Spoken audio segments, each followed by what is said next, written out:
अस्सलाम वालेकुम नाज़रीन, मेरा नाम मोहसिन नज़ीर और आप देख रहे हैं हमारा यूट्यूब चैनल। पिछले 12 घंटे में जो आम डेवलपमेंट्स हुई हैं उस वाले से तफसील से बात करते हैं और आने वाले चंद घंटों के अंदर जो आम डेवलपमेंट्स होने जा रही हैं उसके ऊपर भी जो है वो तफसील से बात करते हैं।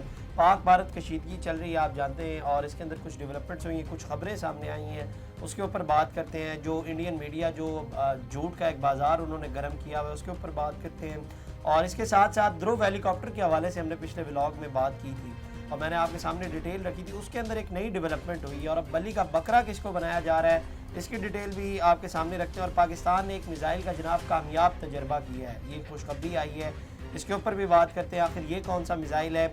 और इसके साथ साथ भारत खत्ते में पाकिस्तान के साथ तो जो कुछ कर ही रहा है वो तो आपके सामने है, इसके साथ साथ दीगर ममालिक के साथ भी जो है वो इसी तरह की जो है वो हरकतें कर रहा है। अब मामला क्या है ये भी मैं आपको बताता हूँ और किस मुल्क के साथ अब ये करने जा रहा है इसके ऊपर भी बात करते हैं। इसके अलावा और भी इंटरेस्टिंग खबरें हैं, तो व्लॉग आपने जो है वो ये एंड तक देखना है।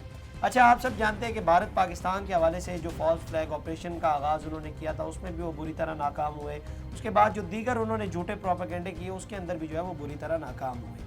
अब बांग्लादेश के हवाले से तो पहले हम बात कर चुके हैं कि बांग्लादेश तो उनसे पहले ही तंग आ चुका है और वो ये कहता है कि जनाब ये एक अजीब खित्ते के अंदर जो है वो इंडिया बदमाश बना हुआ है। वो भी उनके हवाले से क्या राय रखते हैं वो भी आप सब जानते हैं।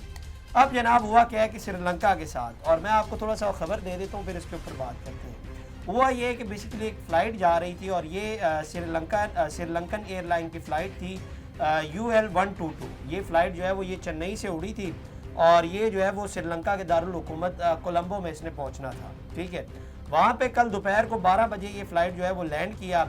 एयरक्राफ्ट था 4RALS। ठीक है, तो ये वहाँ से चेन्नई से उड़ा और इनको किसी ने ये कह दिया कि इनको इतलात मिली बेसिकली कि जनाब ये जो जहाज़ है इसके अंदर कोई लश्कर तैयबा के बंदे आ रहे हैं। किसी ने शुरली छोड़ दी कि इसके अंदर बेसिकली या तो लश्कर तैयबा के कोई बंदे आ रहे हैं या ये जो पहलगाम का वाक़या हुआ है इसके अंदर जो दहशतगर्द थे वो इसके अंदर आ रहे हैं, तो इसको जनाब रोक लिया जाए और इसकी चेकिंग वगैरह हो। तो बाद में इसको रोक लिया गया और कहा गया कि जी इसकी हम जो है वो पूरे तरीके से चेकिंग करेंगे। अच्छा, ज़हन में रखिएगा कि एक चीज़ मैं आपको बता दूं कि पहलगाम से चेन्नई तक जो डिस्टेंस बनता है वो तकरीबन 3000 किलोमीटर का बनता है, तकरीबन, इससे ज़्यादा ही होगा थोड़ा सा। और अगर आप गाड़ी पे भी ट्रैवल करें तो 52 घंटे का सफ़र आपको लगेगा, 52 घंटे लगेंगे आपको पहलगाम से चेन्नई तक जाने के लिए।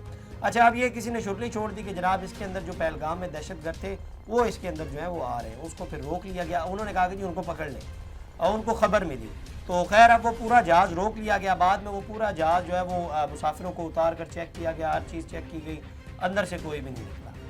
बाद में श्रीलंकन जो एयरलाइन थी उन्होंने एक्चुअली एक प्रेस रिलीज भी जारी की। उन्होंने कहा कि जी ये आप स्क्रीन के ऊपर देख रहे होंगे, उन्होंने कहा कि हमें जो है वो ये कहा गया था, हमने जो है वो हेड की जो पूरी कोऑर्डिनेशन की सारी अलर्ट किया। चेन्नई को जो है वो चेन्नई को जो हमने एरिया है उसका जो वो एयरपोर्ट का एरिया था वहाँ से लेकर यहाँ तक जो है वो हमने पूरी चेकिंग की।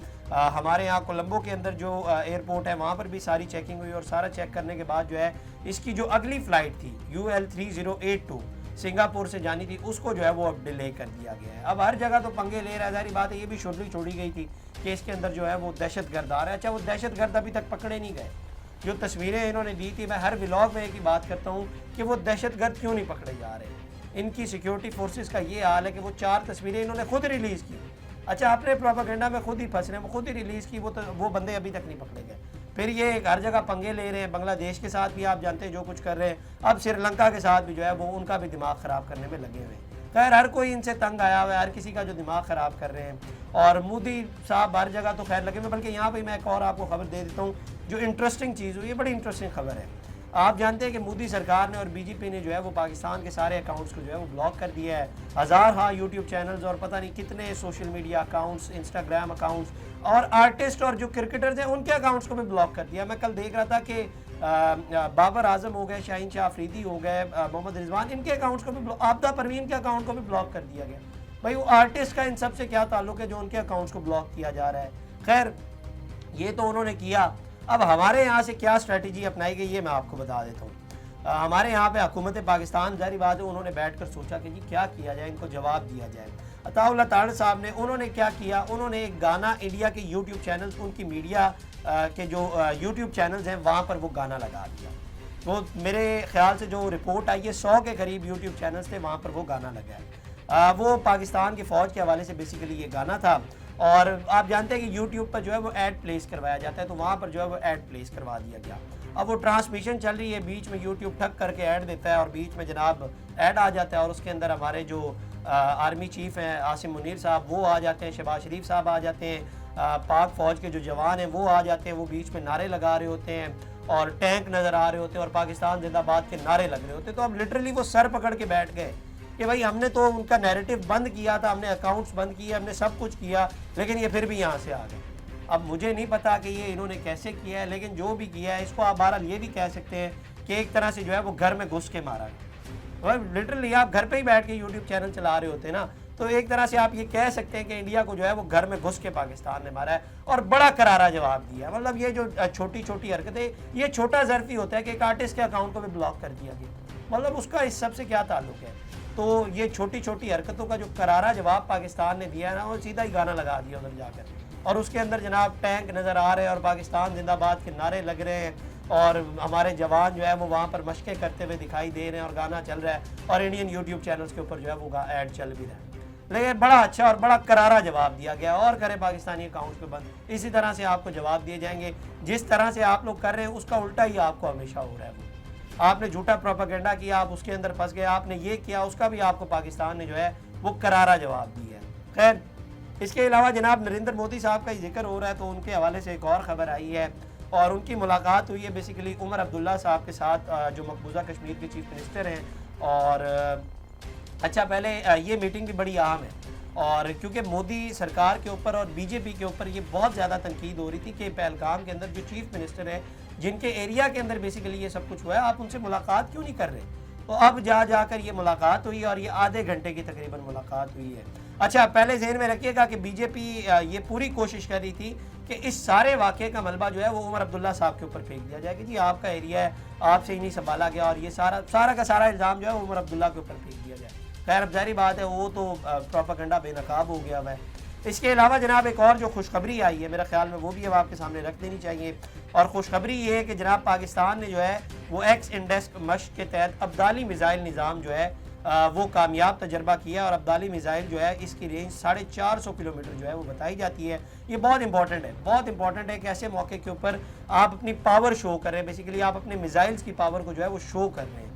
और ये जो मिज़ाइल है इसकी थोड़ी सी मैं बैकग्राउंड आपको दे देता हूँ। इसके हवाले से आपको ये बता दूँ कि ये बेसिकली हतफ सीरीज़ का जो पाकिस्तान की हतफ सीरीज़ है, ये उसी का एक पार्ट है, उसको पार्ट 2 इसी को कहा जाता है। और इसकी रेंज जो है वो तकरीबन 450 किलोमीटर बताई जाती है और रोल इसका जो है वो टेक्निकल SRBM। इससे मुराद ये होता है कि बेसिकली दुश्मन के जो बंकर्स हैं या दुश्मन की जो छावनियाँ हैं या दुश्मन के जो मिज़ाइल इंस्टॉलेशन हैं या बेसिस के ऊपर जो टैंक खड़े हुए हैं, ये उनको भी जो है वो बेसिकली टारगेट किया जा सकता है इस मिज़ाइल के थ्रू। तो और इसकी जो प्ले लोड कैपेसिटी ये होती है कि बेसिकली इसके अंदर कितना मवाद जो है वो लोड किया जा सकता है, तो वो बताई जाती है तकरीबन 150 से 500 किलोग्राम जो है वो ये कैरी करने की सलाहियत रखता है। अब ये ज़ाहिर बात है कुछ डिस्टेंस के ऊपर भी डिपेंड करता है। और फिर ये भी ध्यान में रखेगा कि ये इंडिया को भी पता होता है, वो भी अपने इन एरियाज़ को जो है वो मार्क कर लेता है। मिसाल के तौर पे ये बॉर्डर है ना, तो उससे पीछे 450 किलोमीटर एरिया को जो है वो इंडिया भी मार्क कर लेता है कि यहाँ तक जो है वो ये मिज़ाइल टारगेट कर सकता है। इसके अलावा जनाब पिछले व्लॉग में हमने आपको इंडियन हेलीकॉप्टर के हवाले से एक जो वो उनका रिक्शा है उसके हवाले से बात की थी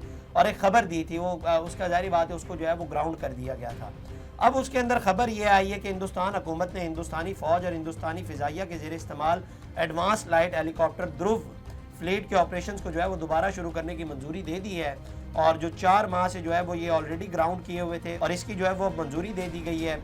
लेकिन नेवी और कोस्ट गार्ड के पास जो है वो हेलीकॉप्टर फ़िलहाल ग्राउंड ही रहेंगे। अच्छा, इसका मतलब है कि भारतीय फ़ौज को जो है वो बली का बकरा बना दिया गया है। कोस्ट गार्ड को और जो नेवी है उसको तो फिर दूर रखा गया कि आप लोग इससे दूर रहें, लेकिन भारतीय फ़ौज को जो है वो इस बली का बकरा बना दिया गया। मेरा यहाँ पे सवाल ये है कि एक चीज़ आप जब जानते हैं, मतलब आप जानते हैं कि वो आपका रिक्शा ख़राब है और वो फट जाता है, कोई पता नहीं उसका पंखा कब बंद हो जाए, तो ये तो लिटरली बली का बकरा बनाने वाली बात है अपने जवानों को। मतलब उनका क्या कसूर है, मतलब उनकी फैमिलीज़ या उनको उन सबको क्या लगेगा कि आप लोग जो है वो एक ख़राब हेलीकॉप्टर जिसके बारे में आप जानते हैं और हज़ार बार एक ऐसा हादसा हो चुका है, फिर उसी के अंदर जो है वो उनको बली का बकरा बनाकर जो है वो बीच में उनको सामने रख कर जो है वो पेश किया जा रहा है। खैर, ये एक तजर्बे पहले भी इनके बड़े नाकाम हुए इसके अलावा जनाब एक पाकिस्तान से भी खबरें कुछ अब आपके सामने रख देते हैं, और वो खबर ये है कि सिक्योरिटी फोर्सेज ने खैबर पख्तूनख्वा में 3 मुख्तलिफ ऑपरेशन किए और 5 जो खारजी थे जो दहशतगर्द थे उन्हें हलाक कर दिया गया है।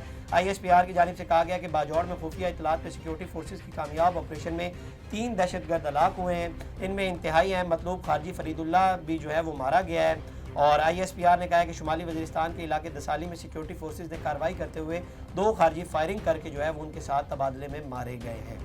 मोमंद में सिक्योरिटी फोर्सेज ने खारजियों का खुफिया ठिकाना तबाह कर दिया और मोमंद से खारजी लाल अमीर उर्फ इब्राहिम समेत 2 दहशतगर्द जो हैं वो गिरफ्तार हुए हैं। एक डेवलपमेंट ये हुई है। इसके अलावा जनाब एक खबर आई है, एक आम मुलाकात होने जा रही है खित्ते में। आप जानते हैं कि जिस तरह से कशीदगी चल रही है, तो इसके तनाजुर में ईरानी वज़ीर ख़ारजा सैयद अब्बास इराक़ची कल पाकिस्तान का 1 रोज़ा दौरा करेंगे और ज़राए के मुताबिक ईरानी वज़ीर ख़ारजा के हमरा एक आला सतह का वफ़द भी जो है वो होगा और दौरे के दौरान वो पाकिस्तान के वज़ीर ख़ारजा इसहाक़ डार से मुलाकात करेंगे, जिसमें पाक ईरान ताल्लुकात और ख़ित्ते की मौजूदा सूरत हाल पर तबादला ख्याल किया जाएगा।